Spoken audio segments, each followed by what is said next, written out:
Morning students. Today now we are discussing about the next heading immunology. இவ்வளவு நேரம் பார்த்தது எல்லாமே டிசீஸ் தான் பார்த்தோம். இப்போ இந்த டிசீஸ்க்கான ட்ரீட்மெண்ட் தான் என்ன இம்யூனாலஜின்னு சொல்லுவோம். ட்ரீட்மெண்ட் எப்படிலாம் பார்க்க போகிறோம் இம்யூனாலஜி.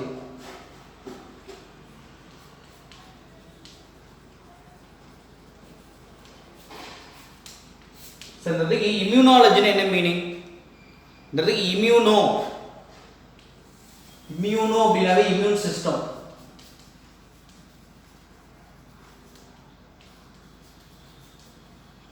அதாவது இதுக்கு பேர் இம்யூனிஸ் அப்படிங்கிற வேர்டு கூட இருக்கு. இம்யூனிஸ் அப்படிங்கிறது லாட்டின் வேர்ட்ஸ், ஒரு லத்தீன் வார்த்தையிலிருந்து உருவானதான் immunis. What is mean by immunis? அப்ப இம்யூனிஸ் மீனிங் என்ன சார்? ஃப்ரீடம். இம்யூனிஸ் மீனிங் என்னன்னு கேட்டால் ஃப்ரீடம் அப்படின்னு சொல்லுவோம். இந்த இடத்துக்கு லாஜினா ஸ்டடின்னு சொல்லுவாங்க. அப்ப study of immune system is called immunology.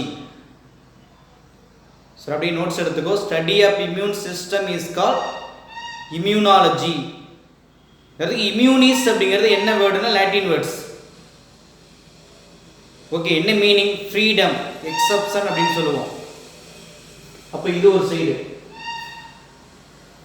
ரெண்டாவது அதிலே கொடுத்துருக்காங்க டெஃபினிஷன். What is immunology? அதே same study of immune system. Study of immune system is called immunology. சரிப்பா, இப்போ இம்யூன் சிஸ்டம். அப்போ இந்த இம்யூன் சிஸ்டத்துடைய வேலை என்ன sir? What are the use of immune system? அப்போ the immune system to protect the individual. The immune system protect யார? individuals from யார்ட்ட இருந்து அப்படின்னா various infectious agent. அப்போ the immune system to protect okay from யார்ட்ட இருந்து?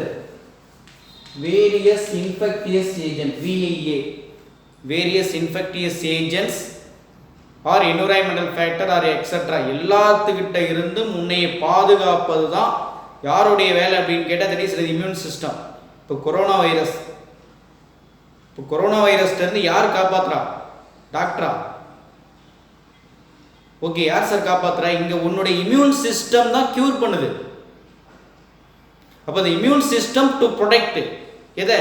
Various infectious agent means என்னது? Corona virus. இப்போ கொரோனா வைரஸை வந்து ப்ரொடெக்ட் பண்ணுறது யார் அப்படின்னு கேட்டால் இம்யூன் சிஸ்டம் தான். அண்டர்ஸ்டாண்டா? இப்போ இந்த இம்யூன் சிஸ்டத்தோட வேலைகள் என்ன? இம்யூன் சிஸ்டம் அங்கே இருக்கக்கூடியது ஒரே வேலை, protect the individual from various infectious agent. சரிப்பா, all the mechanism of our body. All mechanism can used by யார் அப்படின்னா பாடி. எல்லா மெக்கானிசத்தையும் பயன்படுத்திக்குது. நம்ம உடம்புல ஏகப்பட்ட மெக்கானிசம் இருக்கு. All mechanism can used by யார்னா பாடி. ஃபார் எதுக்காக? Protection from environmental agent and infectious agent அல்லது foreign particles to the body. Okay sir, first immune சிஸ்டம்னா என்ன? ரெண்டாவது பார்த்தீங்க அப்படின்னா all mechanism can used by body for எதுக்குன்னா ப்ரொடெக்ஷனுக்காக. இதில் இருந்து அப்படின்னா various infectious agent or environmental ஃபேக்டர்ல இருந்து நம்மளுடைய பாடியை பாதுகாப்பாக தான் அவங்களுடைய ஒட்டுமொத்த வேலை. சரிப்பா, அப்போ the immune system not function efficiently. Immune system என்ன பண்ணல? not proper function. அப்போ இம்யூன் சிஸ்டம் என்ன பண்ணல அப்படின்னா not proper function அல்லது எஃபிஷியண்டா செயல்படல. அப்போ இதை லீட்ஸ் பண்ணி உனக்கு என்ன ஏற்படலாம்? இன்ஃபெக்ஷன்.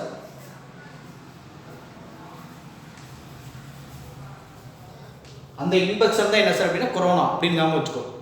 அப்போ இம்யூன் சிஸ்டம் உனக்கு என்ன பண்ணல அப்படின்னு கேட்டால் ப்ராப்பராக எஃபெக்டிவாக செயல்படலை. It leads to the infection. அப்போ the infection cause the disease. அப்போ தி இன்ஃபெக்ஷன் தான் எதை ஏற்படுத்துது? Cause disease. இப்போதான் வியாதின்னு சொல்லுவோம். அப்போ the infection cause the disease அப்படின்னு சொல்லுவாங்க. சரிப்பா, இப்போ இந்த இடத்துல வந்து பாருங்க இம்யூனிட்டினா என்ன sir? What is immunity? What is immunity? Sir ability of என்ன சார் அப்படின்னா ஓவரால் பாடி அல்லது overall ability of the body overall எபிலிட்டினா நம்ம உடம்புல இருக்கக்கூடிய ஒட்டுமொத்த திறமையும். டு ஃபைட் எகெயின்ஸ்ட் த யாருக்கு சார் அப்படின்னு கேட்டால் என்ன சொல்லுவோம்? Disease causing pathogen. Okay, overall ability of body, overall ability of body.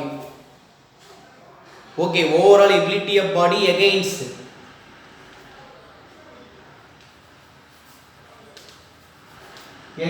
The disease causing organism அல்லது pathogen. அண்டர்ஸ்டாண்டா? இப்போ ஒரே லைன் தான். ஓவரால் எபிலிட்டி அப்படின்னா உன்னுடைய ஒட்டுமொத்த திறமைகளும் ஃபைட் பண்ணுது, யாருக்கு எதிராக செயல்படுது? Against the disease causing pathogen. Corona வைரஸ்க்கு எதிராக செயல்பட்டுச்சு. அப்போ அந்த செயல்படுறது தான் உனக்கு என்னது? இம்யூனிட்டி. இம்யூனிட்டிக்கு இன்னொரு பேர் என்ன? Disease resistance. இந்த immunity otherwise call disease resistance. இம்யூனிட்டிக்கு இன்னொரு பேர் என்னவா? Disease resistance. வியாதியை தடுத்து நிறுத்தக்கூடியது. அப்ப இந்த இடத்துக்கு lack of immunity, immunity lack ஆயிருச்சு. சக்சஸ்டபிலிட்டி, சக்சஸ்டபிலிட்டினா என்ன மீனிங்? சிம்பிள், எளிதில் உனக்கு என்ன ஆகும் அப்படின்னா அட்டாக் ஆயிடும். கொரோனாவுக்கு என்ன சொல்றாங்க? இம்யூனிட்டி பவர் குறைஞ்சா கொரோனா உருவாகுது. கொரோனா உருவானா இம்யூனிட்டி டெவலப் ஆகலன்னா டெத்து. அப்போ இம்யூனிட்டி அப்படிங்கிறது ஹைலி ஸ்பெசிபிக். ஓகேவா? அப்போ இம்யூனிட்டிங்கிறது ஹைலி என்ன சொல்லுவோம்? ஸ்பெசிபிக் அப்படின்னு சொல்லுவோம். சரிப்பா, வாட் ஆர் த இம்யூன் சிஸ்டத்துடைய ஃபங்க்ஷன்? இப்போ இந்த இம்யூன் சிஸ்டத்துடைய ஃபங்க்ஷன் என்னன்னு சொல்லலாம்? அப்போ இம்யூன் சிஸ்டத்துடைய ஃபங்க்ஷன்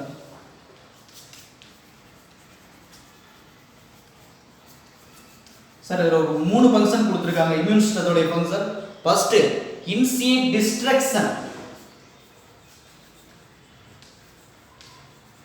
டிஸ்ட்ரக்ஷனா பேரா சார் அப்படின்னு கேட்டா என்ன சொல்லுவோம்? அங்க இருக்கக்கூடிய invading microbes,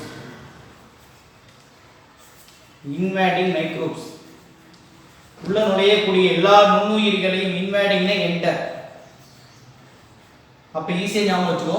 the immune system destruction means destroyed. அப்ப destroying, invading or enter the microbes, இது அதனுடைய வேலை. இரண்டாவது eliminating. சரி, eliminatingனா remove பண்றது. அப்ப eliminating invading microbes. Eliminator remove பண்றது எதை? இன்வேடிங் மைக்ரோப்ஸ், நுண்ணுயிரிகள் உள்ள நுழையிறதை என்ன பண்ணுவோம்? ரிமூவ் பண்ணிடுறோம். இது ஒரு வேலை. மூணாவது மேக்ஸிமம் பாருங்க, any toxic molecule can produce the pathogen. மூணாவது எனி டாக்ஸிக் மாலிகுல் ப்ரொடியூஸ் யாஸ் அப்படின்னா பேத்தோஜன். இதையும் என்ன பண்ணும்? டிஸ்ட்ரக்ஷன் பண்ணிடுறோம், எலிமினேட் பண்ணிடுறோம். அண்டர்ஸ்டாண்டா? ரெண்டு பேர்த்த டிஸ்ட்ரக்ஷன் பண்ணுது, எலிமினேட் பண்ணுது. ஒன்று ஃபாரின் பார்ட்டிகிள்ஸ் அல்லது இன்வேடிங் மைக்ரோப்ஸ். ரெண்டாவது எலிமினேட் பண்ணுறது எது சார் அப்படின்னா அதே இன்வேடிங் மைக்ரோப்ஸ். இன்னொன்று என்னன்னு கேட்டால் ஃபாரின் பார்ட்டிகிள்ஸ். மூணாவது என்னன்னு கேட்டால் in this foreign particle can producing toxic substance என்ன பண்ணுவோம்? ஒன்று டிஸ்ட்ரக்ஷன் பண்ணிடும் ஆர் எலிமினேட் பண்ணுவது தான் யாருடைய வேலை அப்படிங்கிற இம்யூன் சிஸ்டத்துடைய வேலை. ஃபார் எக்ஸாம்பிள், கொரோனா வைரஸ் உள்ள என்ட்ரானுச்சு. உள்ள என்ட்ரான உடனே என்ன ஆகும்? நம்ம இம்யூன் சிஸ்டம் அதை டிஸ்ட்ரக்ஷன் பண்ணியிருக்கோம். அப்படி இல்லைன்னா எலிமினேட் பண்ணியிருக்கோம். அப்படி இல்லைன்னா அந்த வைரஸ் ப்ரொடியூஸ் பண்ண டாக்ஸினை எலிமினேட் ஆர் டிஸ்ட்ரக்ஷன் பண்ணியிருக்கோம். அண்டர்ஸ்டாண்டா? இதுதான் அதனுடைய வேலை. ஓகே, தென் தி இம்யூன் ரியாக்ஷன். ஓகே, அப்போ தி இம்யூன் ரியாக்ஷன் அப்படிங்கிறது உனக்கு என்ன சொல்லியிருக்கோம்? Destructive in nature. Destructive in nature meaning அழிக்கக்கூடிய ஒன்றாக இருந்தாலும் more response to the molecule, only to another molecules, but foreign to the body ன்னு சொல்லுவாங்க, foreign to the coast. Okay, எவ்வளவுதான் சொரண கெட்டவனா இருந்தாலும் ஓங்கி ஒரு அரை விட்டா என்ன பண்ணுது? வலிக்குதுன்னு சொல்றோம். அப்ப அதே மாதிரி தான் இங்க என்ன சொல்றோம் sir? that is more response only to எங்க சார் அப்படின்னா molecules of another foreign to the coast, to not infect for யாருக்கு அப்படின்னு கேட்டால் அதர் கோஸ்ட் அல்லது தட் இஸ் கோஸ்ட். சார் ஒன்றும் இல்லை சார், டேப்லெட் சாப்பிட்றோம், இப்போ ஃபீவர், அங்கே உனக்கு என்ன ஆகும்? Only cure the fever, not affected for other organs R etcetera. இப்போ அதே மாதிரி தான் the more response to எங்க சார் அப்படின்னா only molecules that are foreign to the body or foreign to the host. அந்த விருந்தோம்பிக்கு எதிராக இருக்கக்கூடிய அந்த நுண்ணுயிரியை மட்டும்தான் கொள்ளும். cannot affect the என்னன்னு கேட்ட host body. ஓகே, இந்த கஞ்சா கருப்பு படத்தில் சொல்கிறா இல்லையா, என்ன சொல்லுவோம், ஓகே எவ்வளோதான் அடி அடித்தாலும் என் பெல்லுக்கு ஒன்றாகல செல்லுக்கு ஒன்றாகல. அது மாதிரி மேக்ஸிமம் பார்த்தீங்க அப்படின்னா எவ்வளோதான் நம்ம பாடியை அடித்தாலும் இது பண்ணாலும் உனக்கு என்ன ஆகாது, only to killing for pathogen, not affected for என்னன்னு கேட்டால் host body. இது ஒரு சைடு. சார் இம்யூன் சிஸ்டத்துக்கு இன்னொரு ஸ்பெஷல் கேரக்டர் இருக்கு. the immune system ability of distinguish என்னன்னு சொன்னா foreign particles from self. ஓகேவா, ஆட்டோமேட்டிக்கா அதோடைய எபிலிட்டி நல்ல திறமை இருக்கு ஃபாரின் பார்ட்டிகிள்ஸை அனலைஸ் பண்ணுவதற்கு. இது பாக்டீரியாவா, இது வைரஸா, ஃபங்கையா, புரோட்டோசோவானு அனலைஸ் பண்ணக்கூடிய கெப்பாசிட்டி யாருக்கு இருக்கு, தி இம்யூன் சிஸ்டத்துக்கு இருக்கு. ஸ்பெஷல் கேரக்டர் தி இம்யூன் சிஸ்டத்துடைய special character ability to distinguish foreign particles from self. Understand? அப்போ இது ஒரு செய்தி ஞாபகம் வச்சுக்கோ. சரிங்க, ஓகே. இப்போ அடுத்து நெக்ஸ்ட் வந்து பார்த்தீங்க அப்படின்னா அக்கேஷனலி இது உனக்கு என்ன ஆயிடுச்சு, ஃபெயில் ஆயிடுச்சு. என்னது, அப்போ the immune system can fail to not distinguish react யார் அப்படின்னா destructive against யார் host. அப்போ in this time can producing autoimmune disease, சுய தடைக்காப்பு குறைவு நோயின்னு சொல்லுவோம். அப்போ உனக்கு என்ன ஆயிடுச்சு, அங்கே இம்யூன் சிஸ்டம் ஃபெயில் ஆயிடுச்சு. Do not distinguish the pathogen against the host. ஃபைனலாக உனக்கு என்ன ஆயிடுச்சு, the immune system can attack. So it is called என்னது, ஆட்டோ இம்யூன் டிசீஸ் அப்படின்னு சொல்லுவோம். இப்போ அந்த ஆட்டோ இம்யூன் டிசீஸ் அப்படிங்கிறது ஃபேட்டல் மீன்ஸ் என்ன, ட்ரெட்ஃபுல் அப்படின்னு சொல்லுவோம். நிறைய இருக்குது. Multiple sclerosis example for auto immune disease. Insulin depending diabetes, AIDS, இதெல்லாம் ஆட்டோ இம்யூன் டிசீஸ்.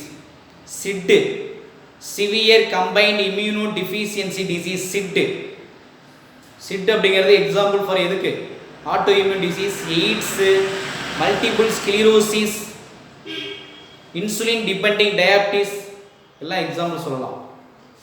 ஃபார் எதுக்கு சார் அப்படின்னா ஆட்டோ இம்யூன் டிசீஸ்க்கு. சரிப்பா, ஃபைனலாக அங்கே இருக்கக்கூடிய macromolecules, carbohydrate, fat, protein, nucleic acid, இது எல்லாமே ஃப்ரம் என்னன்னு கேட்டால் தட் இஸ் எகெயின்ஸ்ட் டு என்ன சார்னா ரெஸ்பியன்ட் ஆர்கானிசம். சார் ஒன்றும் இல்லை சார், இவங்க எல்லாம் ஆன்டிஜன், இவங்க எல்லாமே என்னன்னு கேட்டால் ஆன்டிஜன். இப்போ இந்த ஆன்டிஜனுக்கு எகெயின்ஸ்டாக உனக்கு என்ன ஆகுது, இம்யூன் ரெஸ்பான்ஸ் ஃபார்ம் ஆகும். ஓகே, அப்போ என்ன சொல்லுங்க sir, induce the immune response. அப்போ what is immunity, what is antigen, கேட்கக்கூடிய கொஸ்டின், வாட் இஸ் ஆன்டிஜன்? நான் ஆல்ரெடி நடத்திருக்கேன். ஆன்டிஜன் அப்படிங்கிறது any foreign particles is called antigen. இப்போ ஃபாரின் பார்ட்டிகிள் உள்ள நுழைஞ்சாவே என்ன பண்ணும், எலிசிட்டிங் இம்யூன் ரெஸ்பான்ஸ். எழுதிக்கோமா, ஆன்டிஜன் அப்படின்னு கேட்டால் எலிசிட் இம்யூன் ரெஸ்பான்ஸ், நோய் தடைக்காப்பு திறனை தூண்டக்கூடிய அந்த மாலிகுல்ஸ்க்கு என்ன பேர் அப்படின்னு கேட்டால் தட் இஸ் என்னது, ஆன்டிஜன். அதுக்கு இன்னொரு பேர் ஆன்டிபாடி ஜெனரேட்டர். ஏன்னா ஆன்டிஜன் உள்ளே போனால் தான் ஆன்டிபாடி ப்ரொடியூஸ் ஆகும். கேட்பாங்க வாட் இஸ் ஆன்டிஜன், எனக்கு தெரியலன்றத. ஆன்டிஜன் மீன்ஸ் என்ன, the eliciting immune response or stimulating immune response, அல்லது ஆன்டிபாடி ஜெனரேட்டர் அப்படின்னு சொல்லுவோம். இதில் 2 டைப் இருக்குது. ஒன்று இன்னேட் இம்யூனிட்டின்னு ஒன்று இருக்குது. செகண்ட் ஒன் இஸ் கால்ட் என்ன சார்னா அக்யூர்ட் இம்யூனிட்டின்னு ஒன்று இருக்குது. Inherit immunity otherwise called natural immunity. Acquired அப்படின்னு கேட்டால் நம்மளாக வாங்கிக்கிட்டது. அப்போ இன்றைக்கி என்ன பார்த்துருக்கோம், வாட் இஸ் இம்யூனாலஜினா என்ன, இம்யூன் சிஸ்டம்னா என்ன, இம்யூனிட்டினா என்ன, இம்யூன் சிஸ்டத்துடைய வேலை என்ன. ஓகே, அண்டர்ஸ்டாண்டா? தென் நெக்ஸ்ட் வந்து பார்த்தீங்கன்னா ஆன்டிஜன்னா என்ன, அண்டர்ஸ்டாண்டா? Okay, then next class. Okay, thank you.